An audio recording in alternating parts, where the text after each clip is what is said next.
A very warm welcome to all the students, and today we are going to study the next part of our chapter Eswaran the story teller.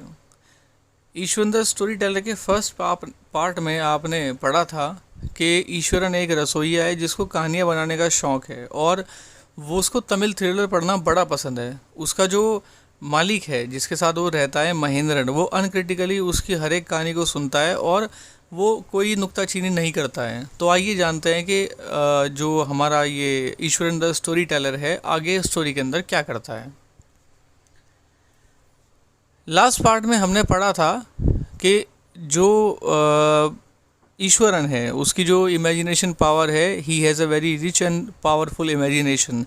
तो वो क्या करता है कि कोई भी अगर साधारण सा इंसिडेंट होता है तो उसको वो सस्पेंस में और थोड़ा ड्रामेटिक जेस्चर्स के साथ में बताता है, जैसे कि हमने फर्स्ट पार्ट के अंदर पढ़ा। और हमने उसके अंदर पढ़ा था कि मान लीजिए अगर उसके सामने कोई लकड़ी का बड़ा सा लट्ठा अगर पड़ा हुआ है या कोई पेड़ अगर उसके सामने गिरा हुआ पड़ा है तो वो उसको बड़े ड्रामेटिक जेस्चर में बताएगा। अब उससे आगे देखते हैं कि जो हमारा स्टोरी टेलर है ईश्वरन, उसके अंदर और क्या क्या क्वालिटीज़ हैं। The place I come from is famous for timber, Eswaran would begin. अब ईश्वरन अपनी बात की शुरुआत करेगा कि मैं जिस जगह से आता हूँ वो लकड़ी के लिए मशहूर है। Timber means wood. There is a richly wooded forest all around. The logs are hauled onto the lorries by elephants. They are huge, well-fed beasts. When they turn wild, even the most experienced Mahavat is not able to control them. अब वो कहता है कि मेरे area के पास में काफ़ी जो है जंगलात है और वहाँ पर बड़े पैमाने पर पेड़ों को काट कर उनकी सप्लाई की जाती है। तो उनको पेड़ों को ढोने के लिए बड़े बड़े जो हाथी हैं जो अच्छे खाए पिए रहते हैं उनको ट्रेन किया जाता है इस काम के लिए। लेकिन अगर वो एक बार बिगड़ जाएं तो कितना भी एक्सपीरियंस महावत क्यों ना हो वो उनको कंट्रोल नहीं कर सकता। After this prologue Iswaran would launch into an elaborate anecdote involving an elephant. अब ये प्रोलॉग सुनाने के बाद यानी कि प्रसंग को बताने के बाद ईश्वरन क्या करता था कि अब वो इलेबरेट करता था उस एनेक्डोट को, उस किस्से को बताता था जिसके अंदर एलिफेंट की बात कही गई होती है। One day a tusker escaped from the timber yard and began to roam about, stamping on bushes, tearing up wild creepers and breaking branches at will. You know sir how an elephant behaves when it goes mad. उसने कहा कि एक बार एक tusker था जो बड़ा हाथी था जो एक बार टिम्बर यार्ड से भाग गया और उसने यहाँ वहाँ घूमना शुरू कर दिया। अब उसने क्या किया कि जो झाड़ियाँ थी उनको रौंदना शुरू कर दिया, जो वाइल्ड क्रीपर्स थे उनको उखाड़ना शुरू कर दिया और जो ब्रांचेस थी पेड़ों की अपनी इच्छा अनुसार उनको तोड़ने लगा। सर आपको तो पता ही होगा कि जब एलिफेंट पागल हो जाता है तो किस तरह से बिहेव करता है। Iswaran would get so caught up in the excitement of his own story that he would get up from the floor and jump about, stamping his feet in emulation to the mad elephant.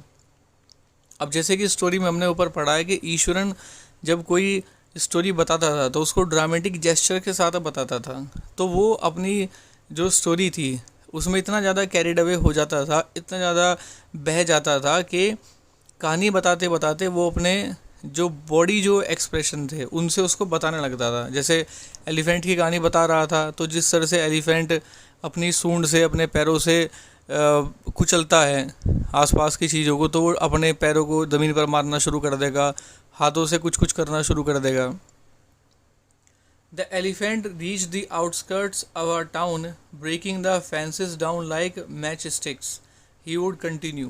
और अपनी बात को continue करेगा कि हाथी हमारे town के पास पहुंचता है और जो वहाँ बड़ी बड़ी जो फेंस लगी होती है उनको माचिस की तिल्लियों की तरह उखाड़ देता है। It came into the main road and smashed all the stalls selling fruits, mud pots and clothes. People ran helter-skelter in panic. और उसने क्या किया, मेन रोड पर आने के बाद में जितने भी वहाँ ठेले थे, दुकानें थी सब्जी ये फ्रूट वगैरह की और मड पोट्स की, कपड़ों की, सबको उसने तहस नहस कर दिया। People ran helter skelter in panic. लोगों ने यहाँ वहाँ डर के मारे भागना शुरू कर दिया। हेल्टर स्केल्टर का मतलब होता है here and there. The elephant now entered a school ground where children were playing, breaking through the brick wall. अब जो दीवार थी उसको तोड़ करके वो स्कूल के अंदर घुसाया जहाँ बच्चे खेल रहे थे। All the boys ran into the classrooms and shut the doors tight. अब सभी बच्चे क्लासरूम के अंदर घुस गए और उन्होंने दरवाजे को टाइट बंद कर दिया। The beast grunted and wandered about, pulling out the football goal post, tearing down the volleyball net, kicking and flattening the drum kept for water and uprooting the shrubs। अब उसने वहाँ आते ही तहलका मचा दिया। जो फुटबॉल का गोल पोस्ट था उसको उखाड़ दिया, और उसके अलावा वॉलीबॉल का जो नेट था उसको फाड़ दिया।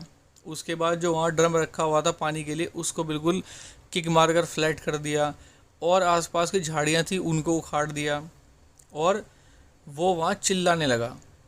Meanwhile, all the teachers had climbed up to the terrace of the school building. From there, they helplessly watched the depredations of the elephant। अब जो एलिफेंट की जो ये मनोस्थिति थी उसको सारे टीचर्स टेरेस पर चढ़ गए स्कूल के और वहाँ से देखते रहे। There was not a soul below on the ground. The streets were empty as if the inhabitants of the entire town had suddenly disappeared।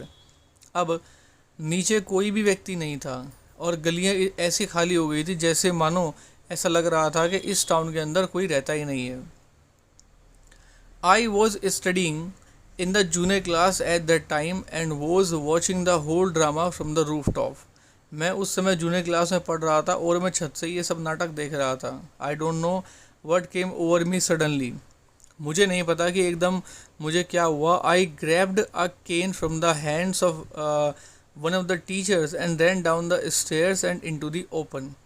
अब मैंने क्या किया कि किसी एक टीचर्स के हाथ से मैंने डंडा ले लिया और मैं दौड़ता हुआ सीढ़ियों से नीचे गया खुले में। द एलिफेंट grunted, एलिफेंट चिंगाड़ा, and menacingly swung a branch of a tree which it held in its trunk।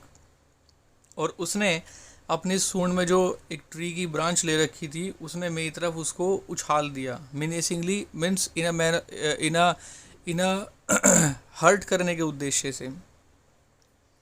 It stamped it's feats, उसने अपने पैरों को पटका। Kicking up a lot of mud and dust, उसने बहुत सारा जो कीचड़ था धूल थी उसको उसने लात मारी। इट लुक्ड फ्राइटनिंग, ये ऐसा दिखाई दिया कि बहुत दहला देने वाला था। But I moved slowly towards it, मैं धीमे से उसके पास गया और स्टिक इन हैंड, हाथ में मेरे छड़ी थी।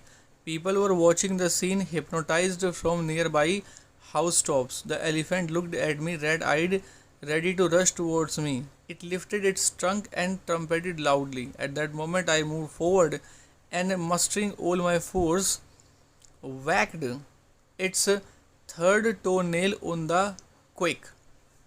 अब उसने क्या कहा, मैं सिर्फ एक सिंपल छड़ी लिए हुए उस एलिफेंट की तरफ गया और सभी लोग मुझे आश्चर्य के भाव से देख रहे थे, और जो एलिफेंट था उसने मेरी तरफ लाल आंखें करके देखा। मैं शुरुआत में हेजिटेट हुआ, लेकिन जो उसका पैर का तीसरा जो नाखून था मैंने उस पर छड़ी दे मारी। The beast looked stern for a moment. एक क्षण के लिए तो जो बीस्ट था, जो वो जानवर था, वो भौचक्का रह गया। Then it shivered from head to foot and collapsed. तब वो सर से लेकर पैर तक कांपने लगा और उसके बाद एकदम से गिर गया। कोलैप्स मीन्स गिर जाना। At this point Eswaran would leave the story unfinished and getting up mumbling. अब इस पॉइंट पर क्या होगा कि ईश्वरन स्टोरी को अनफिनिश छोड़ देगा और बड़बड़ाना शुरू कर देगा। I will be back after lighting the gas and warning of the dinner. मैं जाकर चूल्हा जलाता हूँ और जब डिनर तैयार हो जाएगा तो मैं आपको बताता हूँ। Mahendra who would have been listening with rapt attention would be left hanging। When he returned, Iswaran would not pick up the thread of the story right away। अब जो महेंद्रन था, जो कि पूरी तल्लीनता के साथ कहानी को सुन रहा था, बीच में लटक जाता था। ईश्वरन जब वापस आता था तो जहाँ से उसने कहानी को छोड़ा था वो वहाँ से उसको स्टार्ट नहीं करता था। Mahendra would have to remind him that the conclusion was pending. Mahendra उसको याद दिलाता था कि उस कहानी का जो अंत है वो अभी बाकी है। Well, a veterinary doctor was summoned to revive the animal। Eswaran would shrug casually। अब उसका जवाब फिर ईश्वरन इस तरह देता था कि एक नॉर्मल श्रग के साथ अपने कंधों को हिलाता था और कहता था कि बस। उसके बाद एक जानवर का डॉक्टर आया और उसने उसको ठीक कर दिया। 2 days later it was led away by its महावत to the jungle, और 2 दिन बाद उसका जो महावत था उसको जंगल की तरफ ले गया। How did you manage to do it, Eswaran? How did you bring down the beast? मतलब तुम ये सब कैसे कर लेते हो ईश्वरन, तो और तुमने उसको, इतने बड़े जानवर को कैसे तुम उसको काबू में लाए? It has something to do with the Japanese art I think. मुझे लगता है कि इसका कुछ जापानीज आर्ट से कुछ संबंध है, मुझे लगता है। Sir karate or jujutsu it is called, I think इसको कराटे या जुजुत्सु कहा जाता है। I had read about it somewhere, it temporarily paralyses the nervous system you see. देखिए क्या होता है कि ये जो जुजुत्सु और कराटे जो जैसी टेक्निक होती हैं सर, ये व्यक्ति को टेम्परेरी तौर पर पैरालाइज कर देती है। So this was all for now for our second part of the story Iswaran the storyteller, and in our next video we will know what our storyteller Mr. Ishwaran will bring up for us in the next part. Till then, thank you very much.